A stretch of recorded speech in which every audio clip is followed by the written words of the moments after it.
There are those who have spent a career exploring the minds and motives of criminals. One of them is Ron Martinelli. He's a retired police officer and forensic legal analyst and a certified medical investigator. He joins us to discuss this latest mass murder. Ron, what have we learned from past shootings that can perhaps guide us as we search for answers following this latest mass shooting? Well, in these particular shootings, and of course, we haven't done the psychological profile on the decedent suspect yet, but we tend to find that these people are what I refer to as ticking time bombs. So these are people that have mental health disorders, or they're into severe depression, some sort of pre-existing psychosis. There is a precipitating event in their life, and they stop ticking and they explode. And when they explode, they tend to go to places which I refer to as soft target areas, like school campuses, because they know that there is a very minimal presence of security or officers there that are armed. The campuses are not armed. Basically, you have victims that can be isolated easily in a classroom, easily controlled, easily shot. And many of these people have, these shooters have suicidal ideations, and they want to go out, no pun intended, with a bang, either by suicide by cop or by self-inflicted gunfire. And you say going out with a bang, but many of them, I mean, dating back to Columbine, there's these manifestos.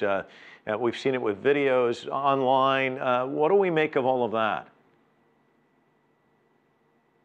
Well, these are people that are trying to get attention because people have not provided them with attention, and they perceive these things as slights, and they post up. Now the new phenomenon is posting up on social media and in some obscure, perhaps, social media site, and giving a warning of the pending violence. We recently saw that with the assassination of the two reporters by a former reporter colleague.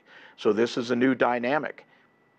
We also just heard from State Senator Jeff Cruz there in Oregon saying that, this is a mental health issue. Earlier in the day, we heard from the President of the United States saying, there needs to be gun control laws. And for somebody who's been in this business, and I'm sure you've heard both arguments, where do you draw the line? Where do you see things? What's the answer, I guess?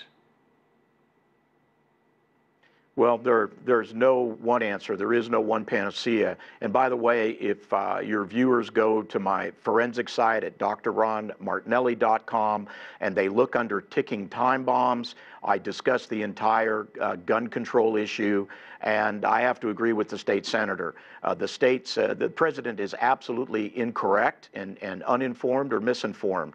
The states with the highest gun control laws, the cities with the highest gun control laws, have the highest homicide rates. One of the things that has been presented is, and by the way, we have plenty of laws on the books. Okay, what we need is enforcement of the laws that we have, and especially on the forms that you have to fill out when you get a handgun or any type of gun that asks you about mental health background, prior arrests, and things like that. And what we find is that the government, they speak a great game, but they have zero follow-through. If you remember the shooter in the Charleston, South Carolina, mass murder, he shouldn't have had a gun, and he was not. He slipped through the cracks, and that's a federal government problem. I'm very familiar. I do death cases all over the country, including in Oregon, where I'm one of the state attorney's forensic and police experts. And I will tell you that you are not going to end this problem. We do have to address our mental health, community, and we have sadly failed for many years in not proactively addressing the people that have mental health problems. And by the way, groups such as the ACLU actually lobby in court against more control over people that have no control over themselves. But Ron, I have to ask a follow-up question, because the president did make the point that the United States is not the only country with people with mental health issues, but it does have a severe problem when it comes to these types of mass shootings. And in Port Arthur, Australia, there was a mass shooting years ago. They passed stringent gun control laws. They haven't had one since.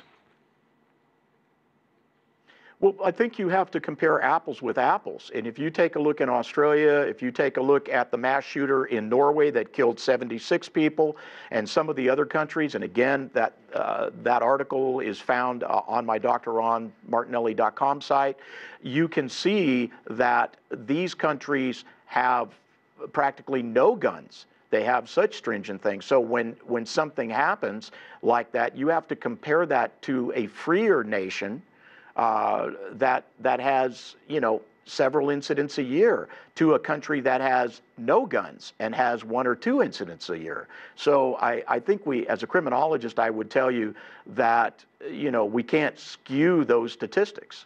All right, Ron Martinelli joining us from San Antonio, Texas. Thank you so much.